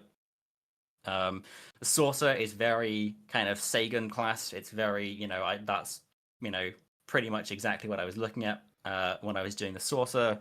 The grill deflector is very Inquiry style. And then it's kind of missing the Helios, I guess. But I also think the Helios is a bit more of an outlier in terms of Picard era Federation ships. But I also think that a lot of the kind of greebling around the hull and the kind of overall layout just feels very Helios to me anyway. So, this was a really fun one to work on. Like it's, who that likes Star Trek and likes spaceships is not going to jump at the chance to do a kind of successor to an Enterprise. Like this was awesome to work on. And it's got a little bit of a hint to the Ortiz as well. With that kind of grill on the backside as well. So yeah. Oh, and of course, originally we weren't going to do this with the secondary hull, but I ended up pushing for that quite hard because it turned out to be a really nice way of referencing the Dudestat as well. It's got that little kind of forwards and backwards facing. It's not a deflector on the Dudestat, but it's got the backwards and forwards glowy bits.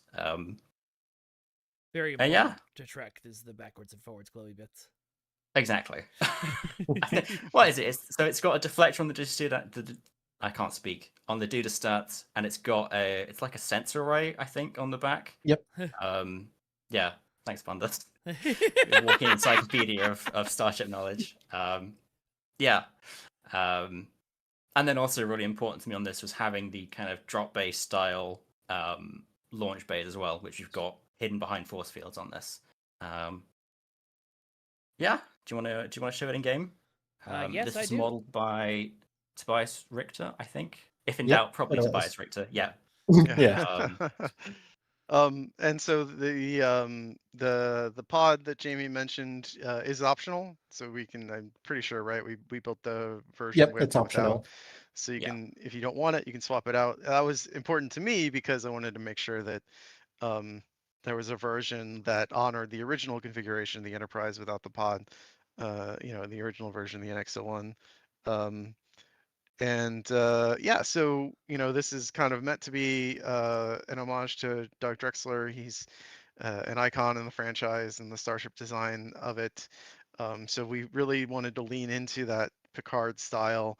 But the nice thing is that it is adjacent to the Stowe era, and it has access to all the Starfleet like materials, including I think Odyssey and the Type 7A. So if you want it to feel more like a contemporary Stowe ship, it'll just swap the materials and the windows on it, and I think it'll fit right in to that era as well.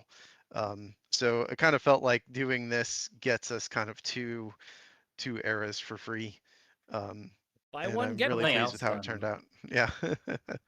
Something else I saw someone mention in chat is that it nice. is reminiscent of the Freedom class, the Franklin. Yeah, that's very intentional. I think it's pretty unlikely that we'll do a 25th century skin for that ship. So if you wanted to fly, something that looks like a 25th century Franklin or Freedom class, then yeah, this is for you as well. Scorp, thank you so much for saying very unlikely, so that when we do a 25th century version of that ship in 6 years. Well, I'll never say never. I can't never say never. That's not my job. But yeah.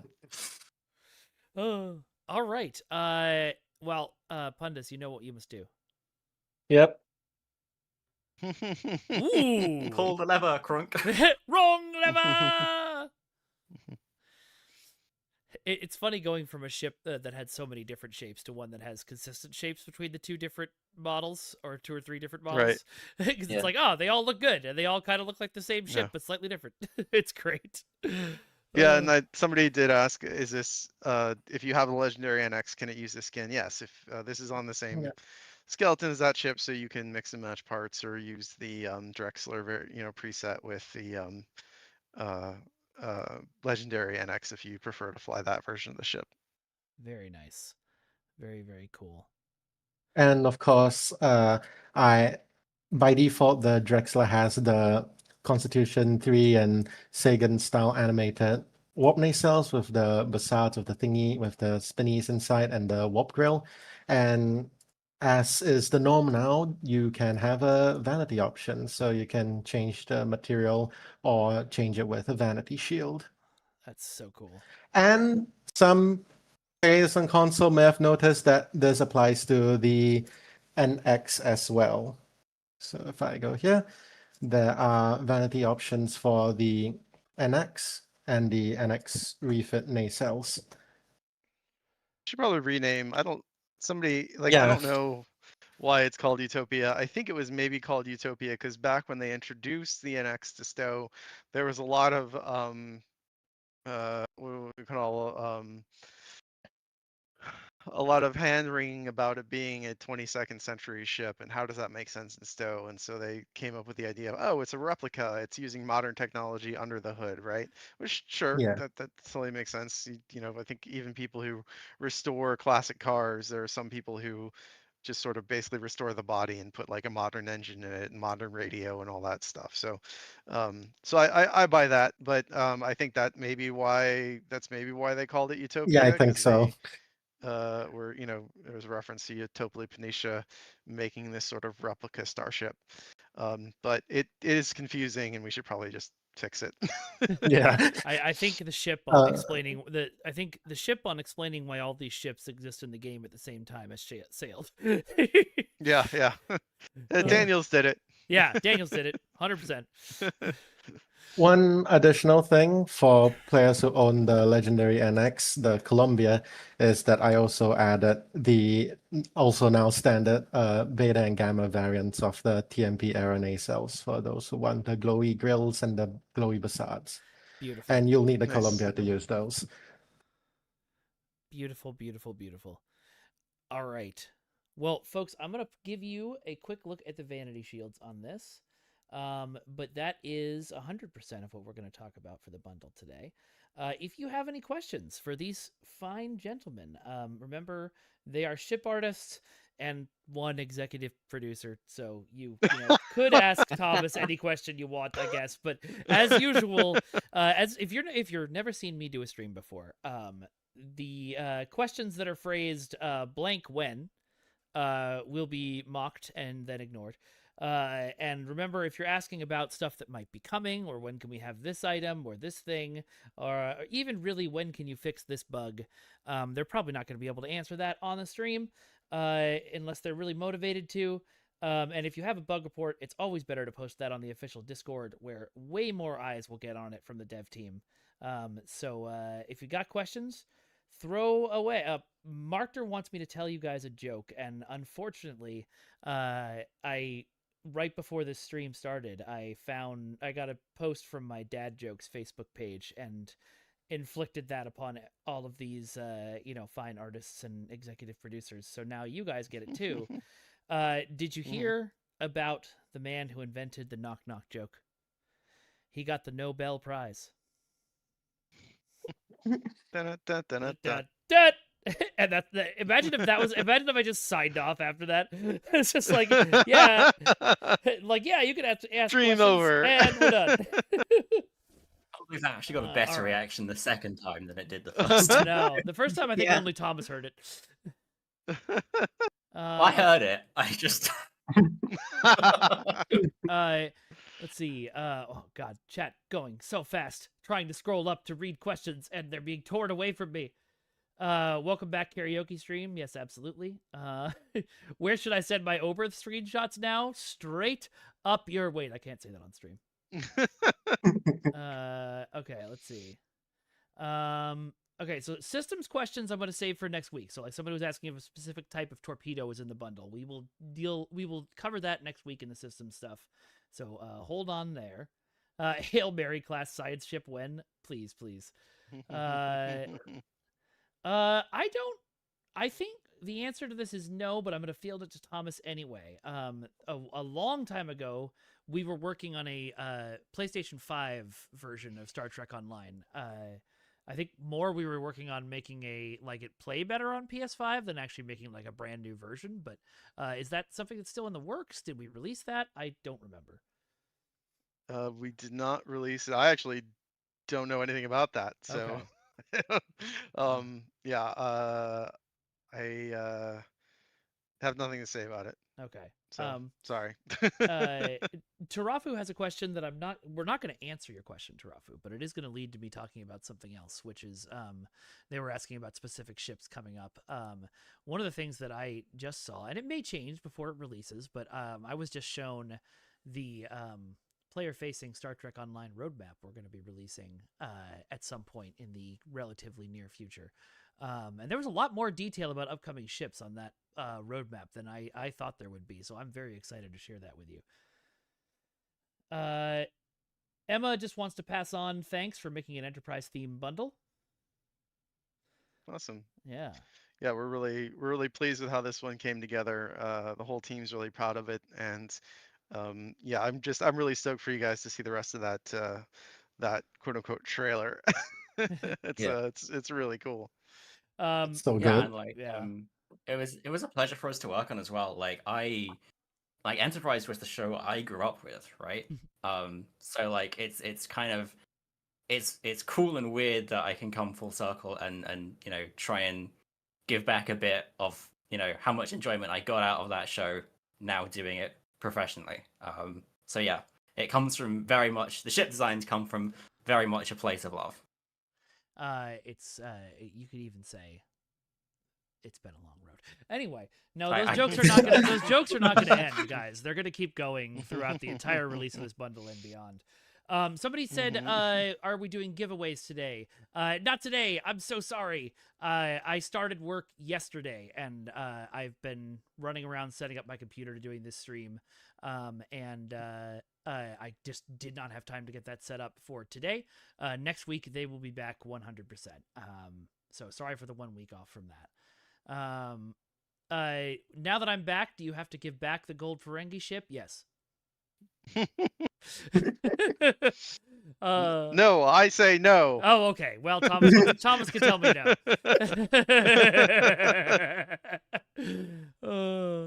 Let's see.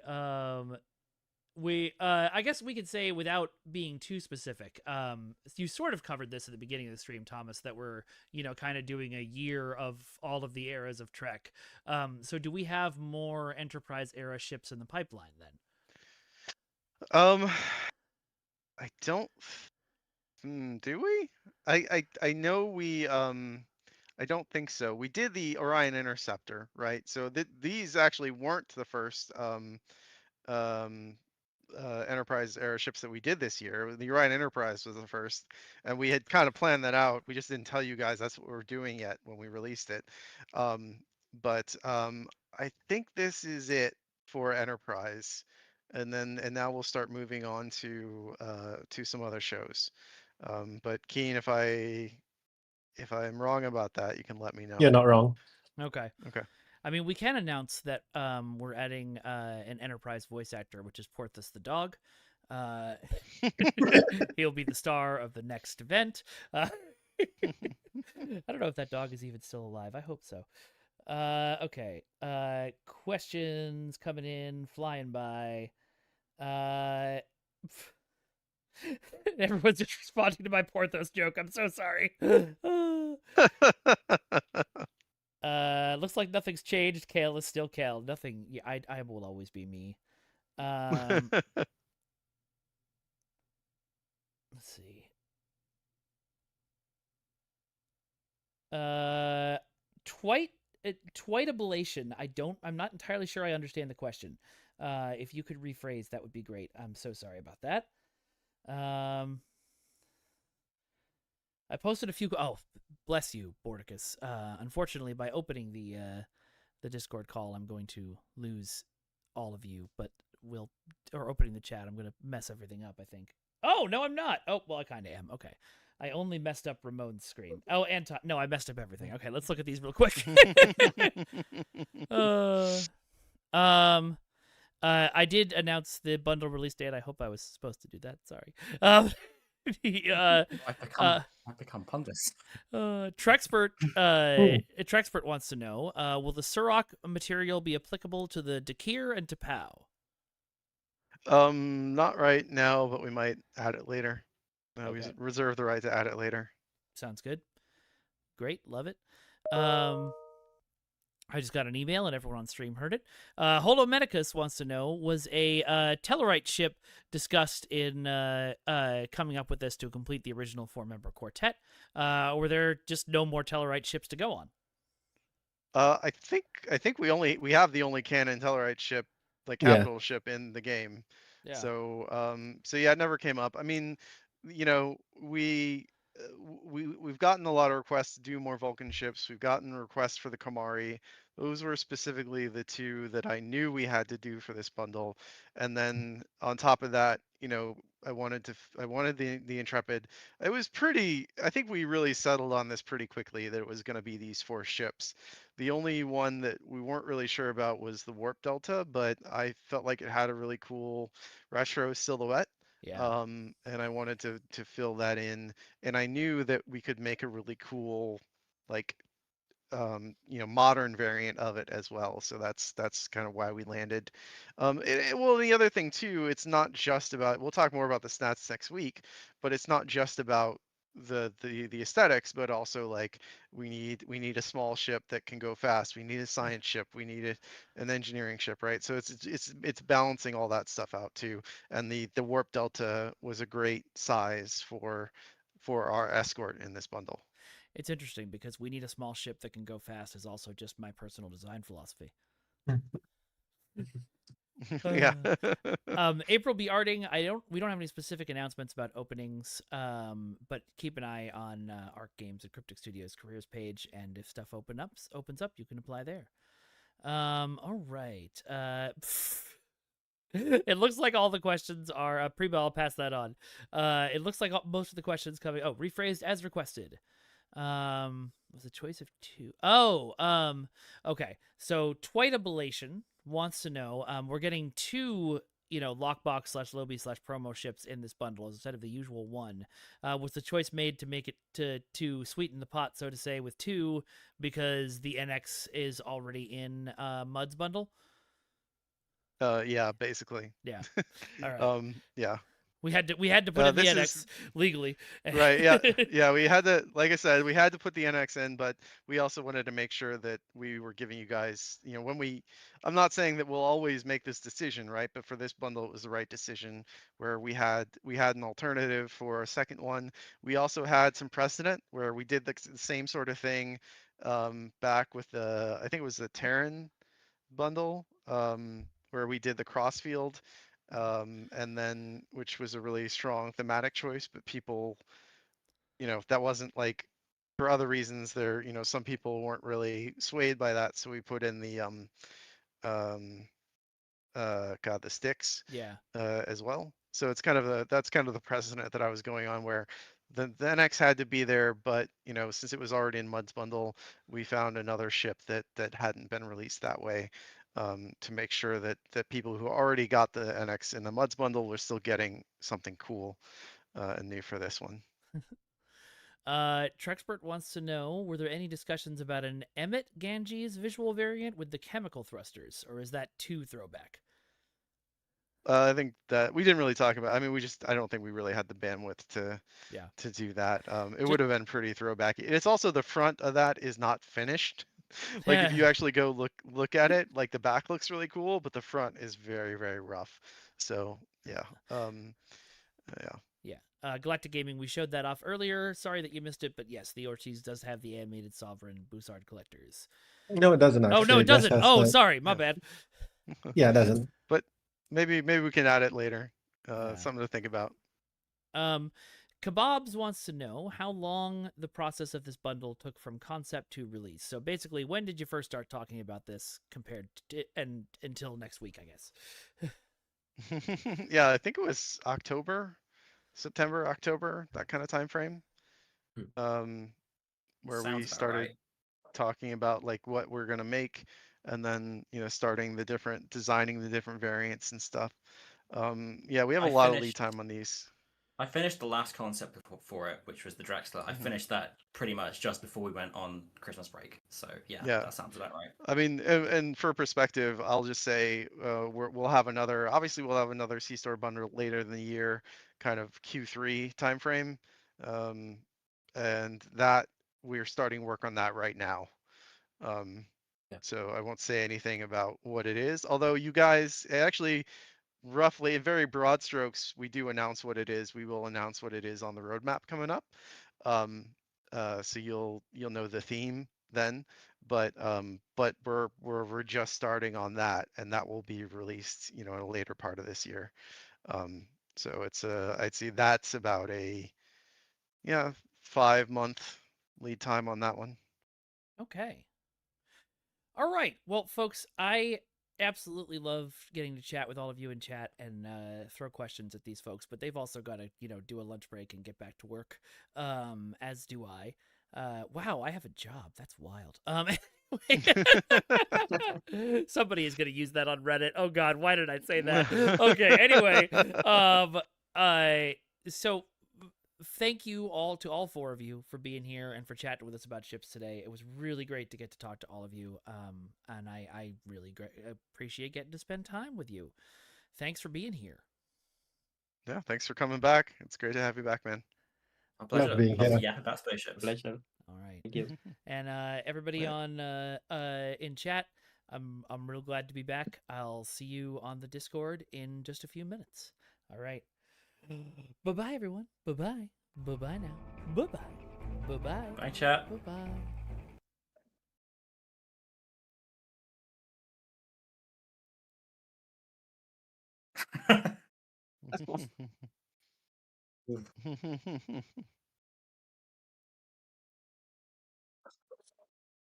I don't make those, because I'm done. Oh, It was gotta a do fun another of one. those. Like 2 hours. So, Oh. that's good. yeah, I think we're doing not a stream. We're doing an interview with Endeavor. Yeah.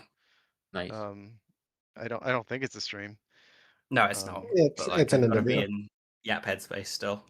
Mhm. It's fine. If Yeah, anything goes wrong, so- he can edit it at least this time.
All right, so that was vid, and that alarm went off there. So a lot of good things, man, a lot of good things, and I'm super, super excited for this bundle to come, and it's crazy. So when we go back here, I mean, this is peak, like 100%. This is peak. The NX T6ified with like a modern skin, like that's such a W. That is such a W.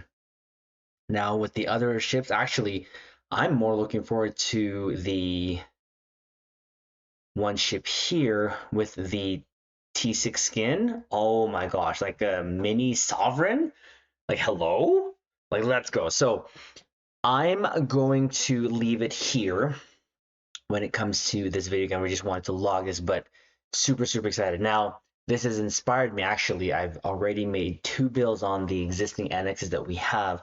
So I'm probably going to share a video of that here on the channel, just because to keep the hype up for this, because yes, we knew that this was coming. And again, this ship and the NX, like this is, I'm going to say this is insta buy for me because of it. I don't even care what the stats are. They look pretty. They look pretty. And just let me say one thing about the NX. And I love how, I believe it was Scorp was saying like a bunch of, different sort of inspirations for this ship. The nacelle or the impulse engines, 100%, I bet you was from the Parliament. I'm just going to say that right now. It was from the Parliament, and some of you captains know that it's actually one of my favorite ships in Star Trek Online or Star Trek in general. So stupid win. I just call it that way. So, and again, of course, the bigger news too as well, or with the big news, or one of the news is Mike is back, Ambassador Kael. So seeing a little mixed reactions from that, but regardless, it is what it is. He's back. I mean, at least we have a community manager that's hitting the ground running. It's right there. That right there is Parliament, all from Lower Decks. But loving how they put this together. Again, a bunch of more information we will see next week. So what I'm probably predicting is if we're going to get the information next week, the latest that this bundle is going to come into Stowe is probably the last part of this month or the beginning of April. So we're going to have to wait and see, but a huge W. Like, I mean, this thing is gorgeous. I love the look of it, and I'm excited for it. And can't wait to get it and have it join the fleet. So that's going to be it for this video. It's a long one, but again, we wanted to keep the record of the 16th anniversary bundle here, coming from the devs themselves, and there's going to be more information for it. So when that drops, we are going to definitely go ahead and drop the ECs on that. So that's going to be it for the video. Do us a favor, hit the like button below, let us know your thoughts. And of course, if you're new here, consider subscribing to the YouTube Bridge, and we'll leave it on this note. Live long and prosper.